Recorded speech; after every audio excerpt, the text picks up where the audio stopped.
Quero compartilhar com vocês um texto que se encontra em Lucas capítulo 10, apenas 2 versículos, o de número 34 e o de número 35. Lucas capítulo de número 10. Verso 34, verso 35.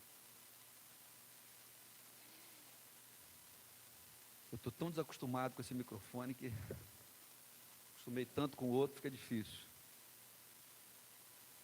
Você já encontrou aí o texto? Também já está aqui até na tela, né? Esse negócio de pôr na tela é muito interessante, mas aí o pessoal para de trazer a Bíblia para a igreja, né? Aí já não é tão interessante. Vamos ler então? Lucas 10, 34 a 35, assim nos diz a palavra do Senhor. Aproximou-se, enfaixou-lhe as feridas, derramando nelas vinho e óleo.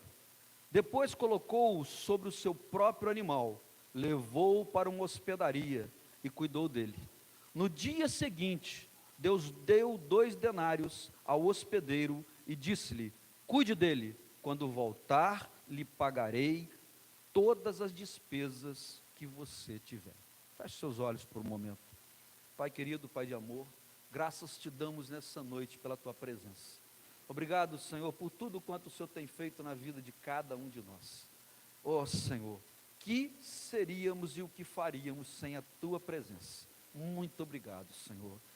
Eu te peço nessa hora, Deus, que todo pensamento seja levado até o teu trono de glória, que haja entendimento da tua palavra, que ninguém saia daqui confuso, ó Pai, mas que saia com total clareza de tudo aquilo que há de ser pregado nessa noite. Nós oramos assim, agradecidos, no nome de Jesus. Amém. Esse texto, querido, naturalmente, ao lê-lo, você já identificou que texto é esse, não é? É o texto do bom samaritano, né? E obviamente eu separei esses dois aqui por um motivo muito especial. Normalmente, quando a gente lê o texto que fala do bom samaritano, conta a parábola do bom samaritano, que Jesus falou aos seus discípulos, nós pensamos no que fazer de uma pessoa para outra.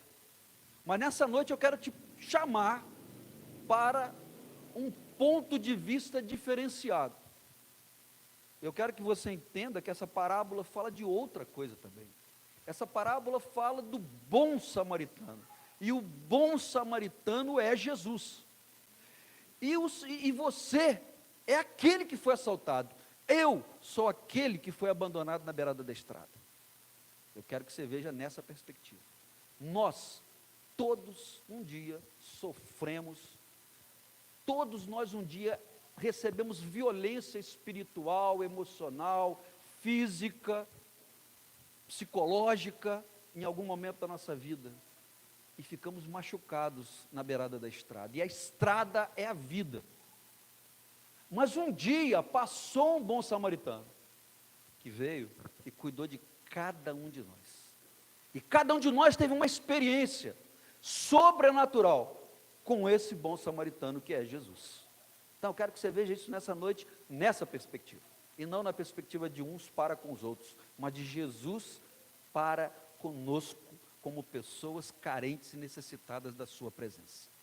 É interessante, queridos, que na parábola do bom samaritano, um religioso, um sacerdote, alguém que conhecia a lei, alguém que apontava os erros dos outros, alguém que vivia ali achando que ele era perfeito, passou e ele te viu jogado na beirada da estrada, mas ele não fez absolutamente nada. Ele nem olhou para você, como da parábola. Um dia todos nós estamos caídos, passando alguma necessidade e alguma dificuldade, e algum religioso, e o que eu digo religioso? Não importa o tipo de religião, mas a religiosidade é algo mau, é algo ruim, é algo que não é espiritual. E quando uma pessoa é religiosa, ela cumpre ritos mecanicamente, ela se preocupa tanto com liturgia, ela se preocupa tanto com leis, ela se preocupa tanto com os outros, mas não cuida da sua própria vida, e vive em pecados e fracassos. E existem muitos religiosos do nosso tempo.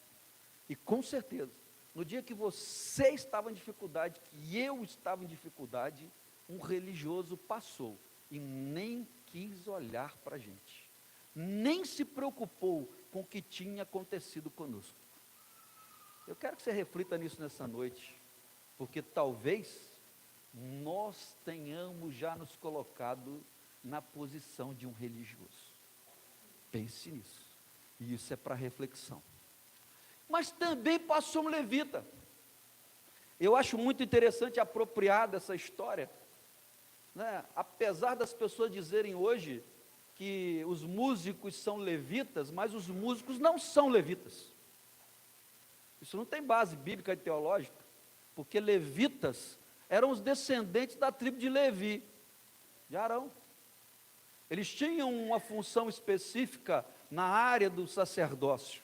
Mas, queridos, hoje os levitas não existem. Assim como hoje não tem sentido ficar tocando chofar, usar talite. Eu já falei tantas coisas sobre isso aqui. Paulo fala disso em Gálatas, querido. Então não existe essa classe. Tampouco pastor, nenhum pastor é sacerdote nos dias de hoje. Porque com a reforma protestante, todos nós, homens e mulheres, somos sacerdotes do Senhor. Amém? Você é sacerdote. Isso é muito sério, hein? Isso é muito sério. Mas aquele levita, que também trabalhava na casa do Senhor, ele também era um religioso. Ele tocava, ele cantava, ele celebrava, ele passou e fez pior. Ele olhou, ele viu aquela pessoa caída, mas ele não fez absolutamente nada. Hoje em dia, isso também acontece, ou você acha que não?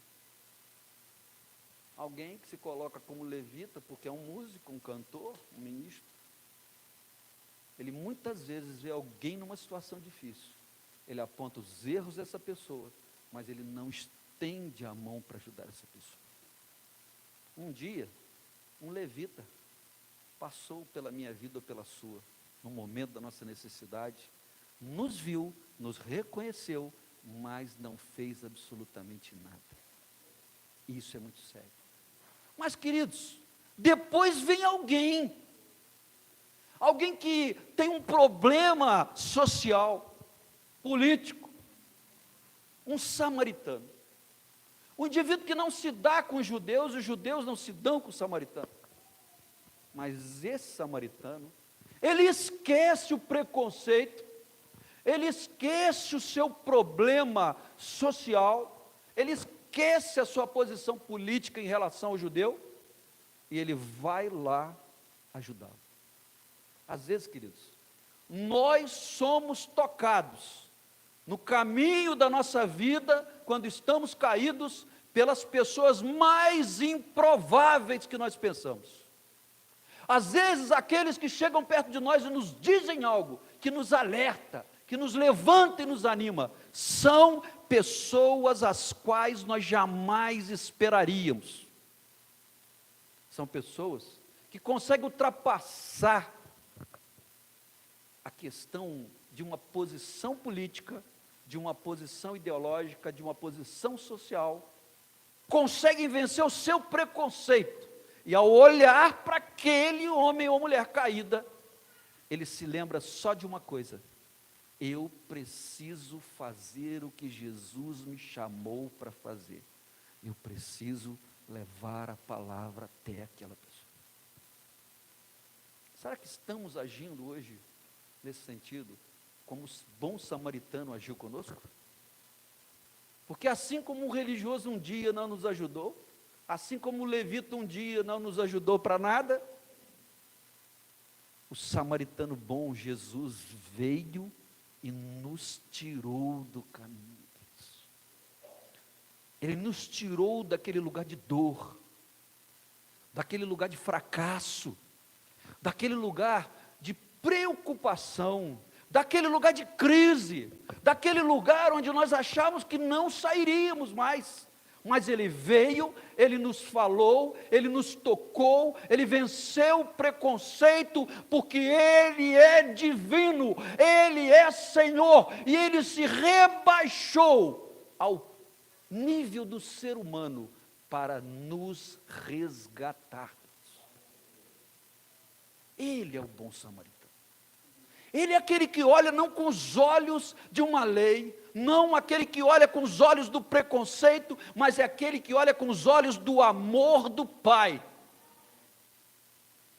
Queridos, nós precisamos relembrar essa experiência de Jesus conosco, porque quando Jesus olhou para mim e para você, nós não vivíamos a vida que o Senhor queria. E talvez você até diga estranho, não é estranho o pastor falar isso? Eu nasci num lar evangélico, eu fui criado na igreja, mas filho de peixe não é peixinho não. Filho de pastor não é pastorzinho, filho de irmã de oração não é o rapazinho da oração, a menina da oração, isso é conversa fiada. Cada um faz a sua escolha na vida. Cada um. Não existe herança nesse sentido, ou ministério herdado. Essa é a grande realidade. Cada um fará a sua escolha. E no momento, nós todos tivemos que fazer a nossa escolha. Nós tivemos que, ao ser abordados por Ele, aceitar a sua ajuda, entender que precisávamos. Ou você não teve essa experiência ainda na sua vida? Ou talvez, eu quero te dizer isso nessa noite, com profundidade, talvez você está aqui nessa noite, precisando ter essa experiência. Talvez você está aqui na igreja hoje, você veio ao culto, você está aqui, mas você por dentro está clamando e dizendo: ah, bom samaritano, me toca nessa noite, que mesmo eu estando na igreja, eu estou na beirada do caminho. Porque nós não conhecemos as pessoas profundamente, nós não sabemos o que o outro vive no seu momento de particularidade, de individualidade. Nós não sabemos o que cada um sente, o que cada um sofre, o que cada um tem como necessidade. O que nós vemos é o que os outros deixam que nós vejamos. Mas nós não vemos o interior das pessoas. Jesus vê, Jesus sabe. E essa parábola é uma parábola que traz uma ideia metafórica, é uma ideia figurada, melhor dizendo, dessa ajuda. Porque o que essa parábola conta é o que Ele fez por nós. E eu quero abordar alguns pontos, algumas palavras que foram citadas aqui nos versos 34 e 35. A primeira delas, começa o texto que nós lemos dizendo: aproximando-se. E às vezes a gente diz algumas coisas assim, né? Ah, Deus se afastou de mim. Ah, Deus não está mais perto de mim. Querido, isso é a maior besteira que alguém diz. Porque Deus não se afasta de você. Você e eu nos afastamos dele. Nós ficamos longe de Deus, mas Deus não. Porque Deus, Ele é onipresente, Ele está em toda a terra. Não há como fugir dos olhos de Deus. Nos Salmos diz assim: se eu me lançar na profundeza dos mares, ali Ele estará. Se eu subir na altura dos céus, ali Ele estará. Não há onde ir que Deus não veja, não há onde ir que Deus não esteja olhando para você ou para mim. Não há como se esconder de Deus. Então Ele nunca se afasta de nós, Ele está sempre olhando, e quando a gente se afasta do caminho, Ele diz: ah, meu filho, faz isso não, meu filho, o caminho é aqui, não é ali, não vá por esse atalho, eu quero que você volte. Mas nós é que nos fazemos de surdo, e não queremos ouvir a voz de Deus, e não queremos atender a Deus. Essa é a grande realidade, queridos.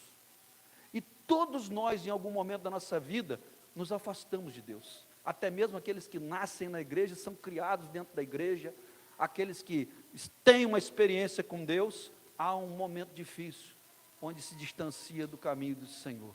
E nessa hora, queridos, nós precisamos que o bom samaritano passe e se aproxime de nós, quando nós reconhecemos a nossa dificuldade. Olha, eu não tenho dúvida alguma de afirmar que aquele homem jogado na beirada da estrada, machucado, bem ferido, porque ele foi agredido pelos salteadores, aquele homem tinha conhecimento total da sua realidade. Ele sabia da sua situação e da necessidade de ajuda. Ele sabia que ele precisava de socorro e que se ele ficasse ali, provavelmente não sobreviveria.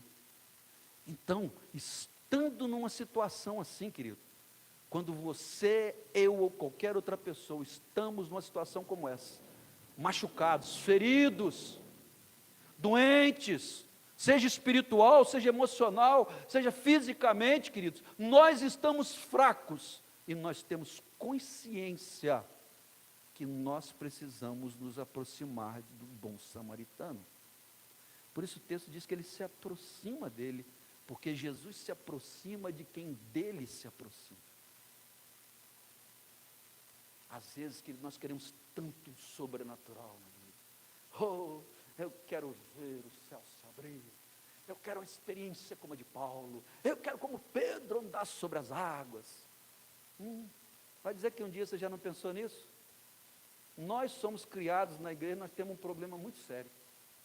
A gente sonha com a Bíblia igual o pessoal do mundo sonha com os heróis da Marvel.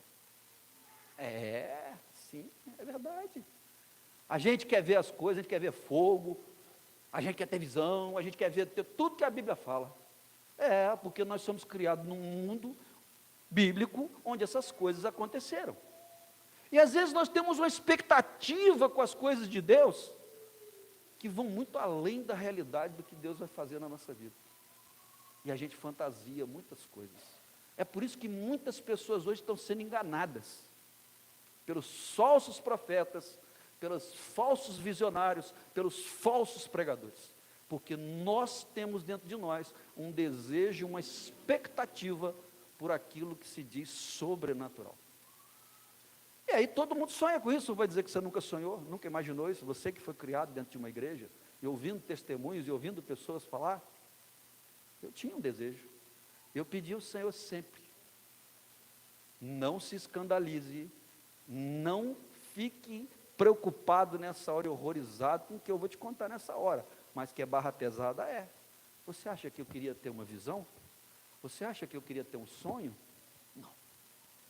Eu pedia sempre a Deus a mesma coisa. Senhor, eu quero chegar no lugar, e eu quero ver quais os demônios que estão nesse lugar. Quais estão atuando na casa da pessoa, no lugar onde eu for pregar, no lugar onde eu for trabalhar. Eu quero ver os demônios. E o que você acha que aconteceu? Nadinha. Nunca vi os demônios até hoje. Até hoje. Mas conheci uma pessoa que viu os demônios. Um cara que saiu de um centro de macumba, ele fez cabeça e tal. E ele falou: pastor, eu vejo os demônios. Eu estou aqui com o senhor conversando, eles estão falando comigo. Deu um trabalho, só Jesus na causa. Foi mole não. Mas, querido, eu não vi. Eu pedi aquilo e não vi. Por outro lado, tive experiências com Deus fabulosas, que eu nunca pedi. Maravilhosas. Muito melhores do que eu estava pedindo. E aí eu lembro de uma coisa, né? Os pensamentos de Deus são muito mais elevados do que os nossos. A gente pede coisas a Deus igual criança. E é por isso que às vezes a gente se decepciona. É por isso que a gente se frustra. E é por isso que às vezes a gente abandona a fé. Porque a gente pede coisas que nós não deveríamos pedir. Porque Deus não dá para a gente. E a gente precisa entender depois, quando aquilo é negado, que aquilo não seria bom. Que aquilo não seria interessante. Mas, queridos, a gente procura essas coisas. A gente quer essas coisas na nossa vida. E a gente pensa às vezes que a aproximação de Jesus é só em algo fenomenal. Não, não, querido, para com isso, para com isso. Jesus se aproxima da gente através de outra pessoa, às vezes uma pessoa totalmente improvável. Às vezes você está pedindo ao Senhor, só você sabe: Deus, me dá uma confirmação disso, Senhor, eu estou sentindo isso, me dá uma confirmação, Senhor. E Deus usa alguém que você nunca viu, que nem crente é, e você encontra aquela pessoa em algum momento, e ela fala do assunto, que só você e Deus sabe. Já aconteceu com alguém aqui? Acontece. E a gente não precisa, queridos, ficar preocupado com essas coisas aí de efeitos especiais. Estávamos eu e Sandra, esse mês nós tivemos uma experiência muito interessante, em junho, mês que se encerrou. Já aconteceu isso comigo outras vezes. Nós estávamos conversando com alguém, e a pessoa estava contando uma situação, contou a situação, não vou dizer quem é, nem o que é, porque, né, questão ética, mas a pessoa contou para nós a situação, a coisa está desse jeito assim, aconteceu isso, e vai ser desse jeito, assim, assim, assim. E naquela hora ali, Deus falou comigo assim, não vai acontecer. E eu disse para a pessoa, eu não vou dizer isso, né? Então eu disse para a pessoa assim, porque eu não tenho intimidade, disse assim, Deus tem coisas muito melhores para você, fica no Senhor que você vai ver, Deus tem sempre o melhor. Acabou. Depois, quando cheguei em casa, eu conversei com a Sandra, falei, Sandra, aquilo assim, assim, Deus falou comigo que não vai acontecer, não vai ser isso. Aí ela falou comigo assim, a mesma coisa aconteceu comigo. Confirmação. Foi a primeira vez que isso aconteceu, não, já aconteceu várias vezes, queridos. Que Deus fala conosco, não é comigo não, é com todos nós, queridos. É só você abrir o teu ouvido que Deus fala com você. Você não precisa procurar os outros para ouvir Deus. Deus fala com você. Mas às vezes nós queremos algo espetacular. Nossa, o pastor deu um reteté, pulou para cima, virou bananeira, chegou e apontou o dedo. É isso que eu te digo. Aí já entrou dentro do quadro do que se esperava, do que se queria. Mas se não é desse jeito, aí fala, isso é carne. Foi Deus não. Foi nada não. E aí acontece. Exatamente daquele jeito. E o outro gritou, bufou, cuspiu em você, e não acontece nada daquilo. Já vi muito disso acontecer, irmãos. Tenho muitos quilômetros rodados no Evangelho. Não é só na igreja metodista não, né? Então, eu conheço muito essas coisas. Queridos, quando você está machucado, você está ferido, lembre-se disso. Reconheça a necessidade e grite pelo nome dele. Ele vai se aproximar de você na beirada do caminho. E ele vai cuidar de você com todo amor e carinho. Porque ele, como bom samaritano, não tem preconceito. Ele não vai te julgar. Ele não vai ficar te criticando e apontando o dedo para você, mas ele vai estender a mão para você. Ele vai segurar a sua mão com firmeza. E ele vai cuidar das suas necessidades. Segunda frase, segunda palavra, aliás, que a gente ouve, melhor frase, né? Diz, atou-lhes as feridas. O que significa isso? O cuidado restaurador e curador do bom samaritano. Ele dá os primeiros socorros àquele homem que está caído. Querido Jesus, quando nós nos aproximamos dele, ele se aproxima de nós, em reciprocidade à nossa necessidade, ele vem e ele cuida de nós, ele passa bálsamo em nós, ele trata da nossa ferida, ele trata da nossa angústia, do nosso machucado. É uma dor pela perda de um ente querido, ele vem e passa bálsamo. Querido, já passei por isso. É a perda de um emprego, ele vem e passa o bálsamo e traz paz para a gente esperar o futuro melhor. Ah, houve um acidente, você está ferido, machucado no hospital, ele vem, ele passa bálsamo nas suas feridas. Ele vem, ele ata as feridas da gente, ele cuida das nossas necessidades. Ah, é algo emocional. Ah, passei um trauma tremendo, fui ofendido, fui magoado, fui ferido, fui abusado. Ele vem, ele trata, ele passa também o seu bálsamo no seu interior. E ele cuida de você. Ele nunca deixa de fazer. E Jesus faz o trabalho completo. Terceira frase. Ele diz assim, pondo-o sobre a sua cavalgadura. Eu acho isso muito interessante, que aquele homem vinha com o seu jumentinho ali, que era um costume daquela época, né? O jumento carregava os pertences da pessoa, e a pessoa ia puxando o jumentinho. Ele joga aquele homem sobre o jumentinho. Queridos, é assim que Jesus faz com a gente quando a gente se encontra com ele. Quando ele nos vê no momento de necessidade, quando a gente está na beira do caminho com problemas e dificuldades, às vezes com vergonha de procurar ajuda, ele nos pega, ele nos levanta, ele nos tira daquele lugar. Mas Jesus agora não tem burrinho para pôr em cima, mas ele carrega você no momento de dificuldade. Ele leva você. Mas isso traz uma responsabilidade, querido. Porque quando Jesus nos tira do problema e nos toma nas suas mãos, você não tem mais os seus pés, você não anda mais pela sua vontade, você não vai andar pelos seus projetos, porque agora você está sendo tratado e carregado para viver no reino dele, e andar e sonhar e viver o que ele tem para você. E aí é diferente, irmãos, aí a coisa muda, os nossos desejos vão ficando para trás, aquilo que nos satisfazia tanto, nos preenchia, já não é mais importante, porque agora ele está nos carregando, é Ele quem nos está nos consolando e confortando, é Ele que está trocando as prioridades da nossa vida, e Ele está mostrando para nós, que Ele tem coisas maiores e coisas melhores para nós. Outra frase, diz que Ele levou para uma estalagem, Ele pegou aquele homem ferido, Ele tratou dele, Ele colocou faixas, Ele cuidou dele, deu os primeiros socorros, mas os ferimentos eram graves.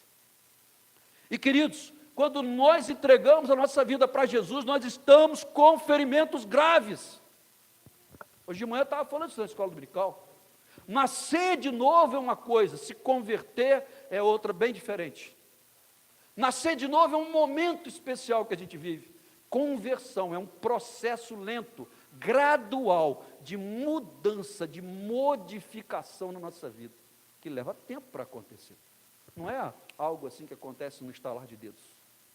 Nunca vi ninguém se converter no estalar de dedos. Hoje ele é de um jeito, é horrível, amanhã ele é uma pessoa perfeita. Não existe isso.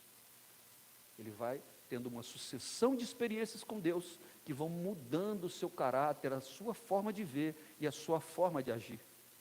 Então é um processo. Mas, querido, como é que esse processo acontece? Ele acontece em casa? Ele acontece no local onde ele foi encontrado? Não, querido.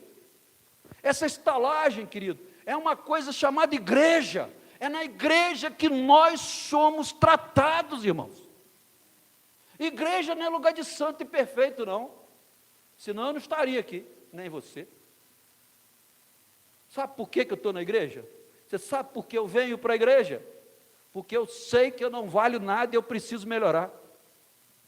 E é por isso que você tem que vir à igreja. Não é porque você é bom, você tem que vir na igreja porque aqui nós somos melhorados. É nessa igreja, nessa estalagem, que nós vamos receber o tratamento do Espírito Santo, irmão. Onde nós vamos ser costurados, onde as feridas vão ser tratadas, onde as cicatrizes vão fechar os buracos que aconteceram no nosso corpo, digamos, espiritual, e vamos ser aperfeiçoados, querido.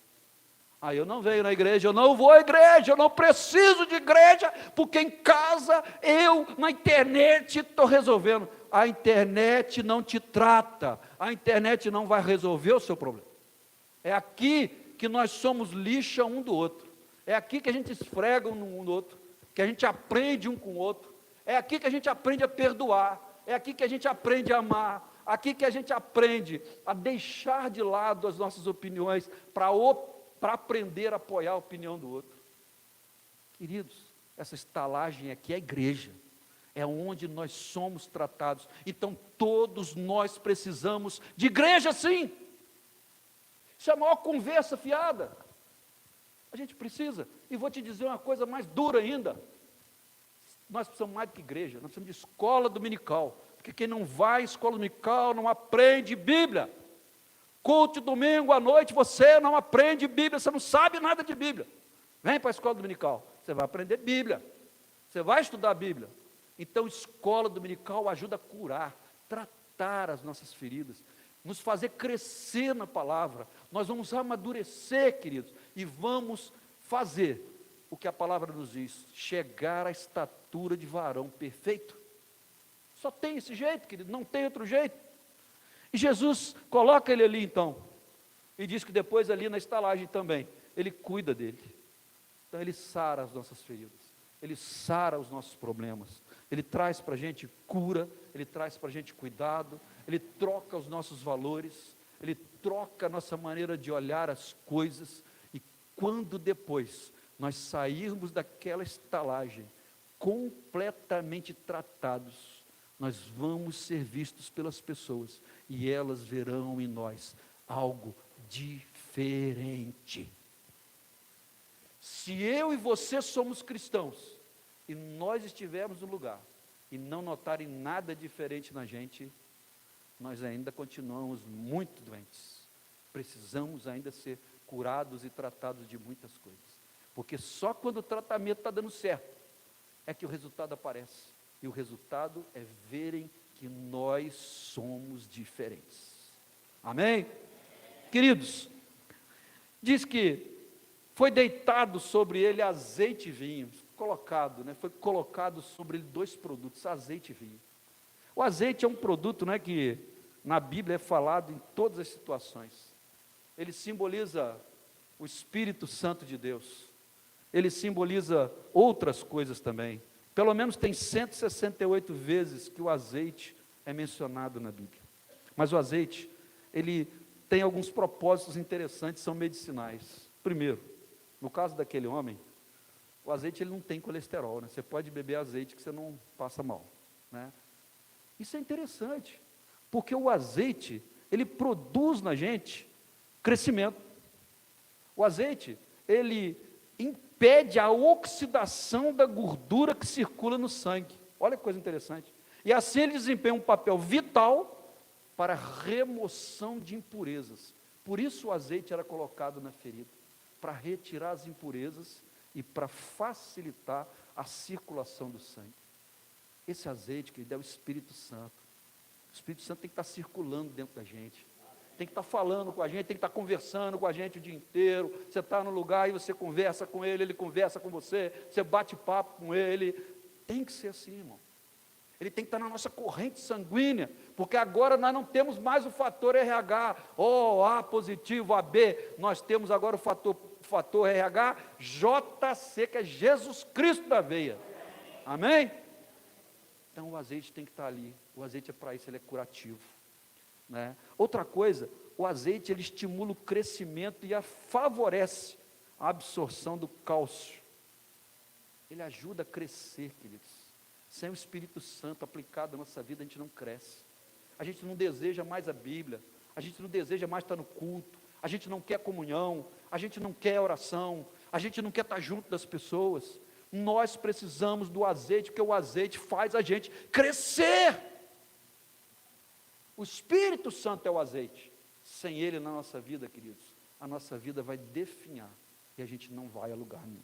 E a terceira coisa, o azeite tem uma propriedade de tonificar a pele, E ele passou nele, ele colocou sobre ele, exatamente preservar a pele e fortalecer a pele dele.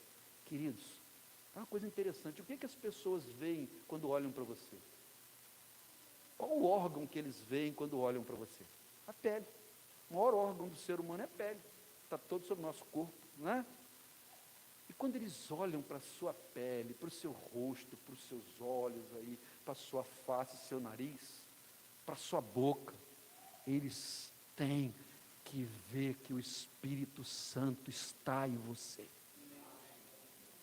E aí, irmão, a gente está no lugar trabalhando e alguém chega, igual um maracujá de gaveta, vocês já acostumaram com essa, Chegou aquela abóbora que você largou, já viu aquela beterraba que você compra, está durinha, aí você põe na geladeira e esquece ela, aí depois ela está toda molenga, toda feia, toda enrugada, esquisita.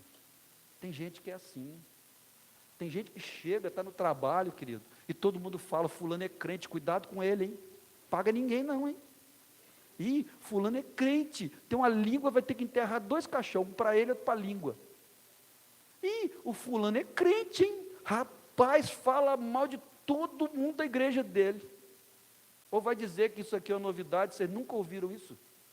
Esse é o maracujá de gaveta, está de cara feia, eu sou crente, eu ando de paletó, gravata, não sei o que, estou com a armadura de Deus. Que armadura, coisa nenhuma, querido. Que armadura, nós somos seres humildes, seguidores de Jesus, não precisa de armadura, de jeito nenhum. A gente tem que ter a simplicidade e a leveza da palavra, o fluir do Espírito. As pessoas precisam olhar para nós e ver um sorriso. Sabe por quê, querido? Nós não estamos vivendo para continuar a vida nessa terra. Nós estamos passando por aqui. mas o nosso objetivo é nos encontrarmos com Jesus, querido. E quem tem essa certeza tem alegria. Achei muito bacana o que Billy Graham falou quando perguntaram para ele. Imagina, Billy, se você chegar diante de Deus e não houver nada disso que você pregou a vida toda. Ele falou assim: eu não tenho o menor arrependimento, porque eu vivi para Deus. Se não for nada desse jeito, também não estou preocupado, porque eu vivi muito bem vivendo para Deus. Querido, quem tem certeza disso, quem está bem com o Senhor, tem alegria, tem paz. Não importa a crise, não importa a circunstância, o Senhor está ao seu lado, e o seu sorriso tem que aparecer, porque em Cristo Jesus, nós somos mais do que vencedores. E o azeite, por último, simboliza a luz, querido. Lembra da parábola das 10 virgens? Tinha lamparina e não tinha azeite. Lamparina sem azeite não presta para nada. Para nada. O azeite traz luz, querido. O azeite, ele vai ser uma representação do Espírito Santo dentro de você, levando luz nos lugares onde você passa. Aonde você estiver, as luzes fugirão. É um conceito de que não existe luz. Acho que deixa eu ver se eu me lembro bem. Não existe luz. Não, que a luz não não existem trevas. O que existe é a ausência de luz. Aonde não há luz, há trevas. Então as trevas são provocadas pela ausência da luz. Se você é luz na sua casa, na sua casa não tem trevas. Se você é luz no seu trabalho não tem trevas. Se você é luz na sua igreja não terá trevas. Se você é luz na sua rua não tem trevas, irmãos. Não porque você seja o super-homem, o Batman, etc. e tal, não, mas porque você é alguém em quem o Espírito Santo habita. E o segundo item que ele colocou nele foi o vinho. E o vinho tem algumas representações, ele fala de sacrifício, ele fala de alegria, ele fala de esperança. Eu vou terminar. Ele diz que é sacrifício porque a uva tem que ser esmagada. A uva tem que morrer para produzir o vinho, senão não tem vinho. Então é sacrifício. Ela é destruída para produzir o fruto, para produzir o líquido que vai produzir o vinho. Então é sacrifício, querido. Jesus está dizendo, está passando sobre aquele homem, dizendo que ele vai ter alguns sacrifícios na sua vida também. Com essa entrega para Jesus, não vai ser tudo cor de rosa agora não. Vai ter momentos de dificuldade, vai ter momentos de sacrifício. Tem gente que pensa que entregar a vida para Jesus, agora acabou os problemas. Não tem isso na Bíblia. Isso é uma mentira que alguém ensina para os outros, porque os problemas continuarão existindo, só que agora você tem Jesus do teu lado, para enfrentar e vencer cada um desses problemas. Segunda coisa é alegria. Na Bíblia, o vinho simboliza alegria. No casamento em Caná da Galileia, Jesus fala até sobre isso, queridos. Nós precisamos ter alegria na nossa vida. Gente, como é ruim você encontrar uma pessoa que ele é carrancudo, que ele só fala coisa ruim, só é pessimista em tudo, ele não pensa nada de bom, ele só pensa coisa ruim. Meu Deus do céu, isso é horrível. O crente não pode ser assim, quem tem o Espírito Santo não é assim, irmão, porque o Espírito Santo traz alegria para nós, e a alegria do Senhor é algo tremendo.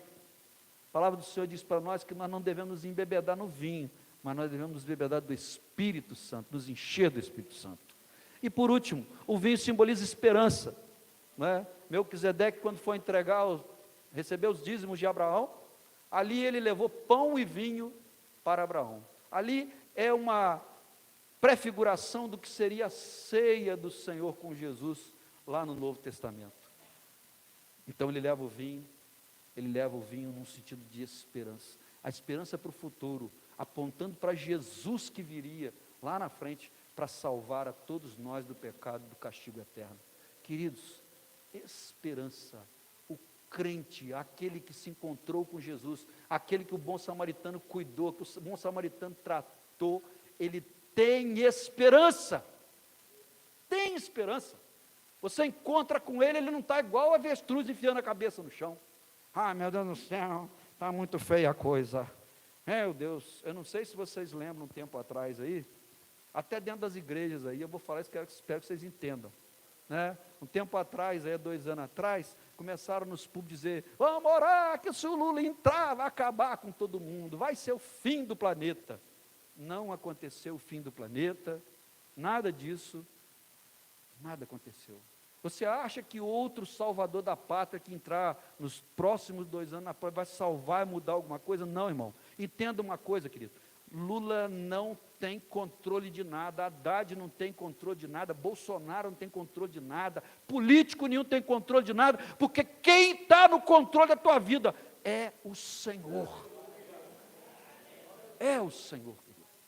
Então, querido, para de ter medo, tem esperança, olhe para frente. Olhe para aquilo que Deus te prometeu. Se não tiver nada de bom para você ver à sua frente, no mundo material, olhe para o que Ele está te preparando no mundo espiritual. Porque com certeza, se você ler a Bíblia, você vai saber do que se trata. Eu quero te convidar nessa hora, antes da gente participar da ceia, você fechar os seus olhos no seu lugar. Não sei como você entrou aqui nessa noite, eu não sei como está a sua mente, está a sua alma e o seu coração.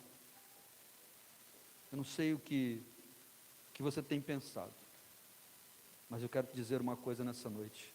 Assim como o samaritano disse para aquele homem caído da beira da estrada, assim como ele cuidou dele, assim como ele fez tudo isso, Jesus está fazendo isso com você e comigo nos dias de hoje.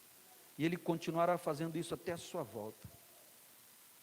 E queridos, algo que o bom samaritano queria que aquele rapaz, aquele homem entendesse. E o que ele queria que ele entendesse é: você não vai morrer. E nessa noite Deus diz para você também assim: você não vai morrer. Você pode estar passando por um momento difícil, mas você não vai morrer. Ainda há coisas para Deus fazer. Ainda há muito de Deus para a sua vida. Então não pense em morte. Não pense em desistir. Não pense em abandonar a carreira. Ainda há coisas para Deus fazer na sua vida. E há uma promessa de Jesus para nós. Hebreus nos diz que Ele é o mesmo, ontem, hoje e o será eternamente. Mas quando o bom samaritano falou com o dono da estalagem, ele disse: gaste o que precisar com ele. Quando eu voltar, eu acerto as contas com você. Jesus nos prometeu que Ele voltaria, queridos. E hoje a sua e a minha preocupação tem que ser uma só: se prepare para encontrar com Jesus. Esteja pronto. Esteja pronto. Precisamos viver um tempo de arrependimento, de entrega para o Senhor, de clamar e dizer: Senhor, eu preciso. Sem o Senhor eu não consigo. Sem o Senhor não vai dar certo. Nessa noite eu te convido a clamar por Ele. Se você está na beirada do caminho, se as coisas estão difíceis, clame o nome dEle, porque Ele está aqui nessa noite. Ele quer te tocar, Ele quer se aproximar de você, Ele quer enfaixar as suas feridas, Ele quer passar azeite e vinho sobre as suas feridas, e Ele quer tratar todas elas. E Ele é que paga essa conta na cruz por você.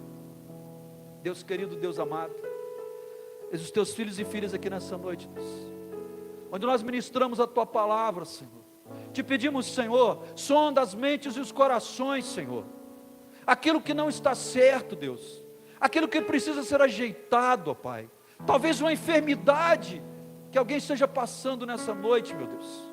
Talvez, Senhor, uma dificuldade dentro da família, Deus. Talvez, Senhor, um problema financeiro. Talvez, Senhor, outros problemas, talvez emocionais ou espirituais. Eu não sei, mas o Senhor sabe exatamente o que está acontecendo. E nessa hora nós queremos entregar isso tudo nas Tuas mãos, Senhor. Passa o Teu bálsamo, nós te pedimos, Pai. Nós te pedimos, Senhor, em nome de Jesus, passa o Teu bálsamo sobre o Teu filho e a Tua filha nessa noite. Que ninguém saia daqui sem provar o Teu poder curativo e transformador. Senhor, faz a boa obra. Faz a boa obra. Nós cremos, nós esperamos e nós confiamos no poder que há no Teu nome. E assim nós oramos, em nome de Jesus. Amém. Hoje também é ceia do Senhor.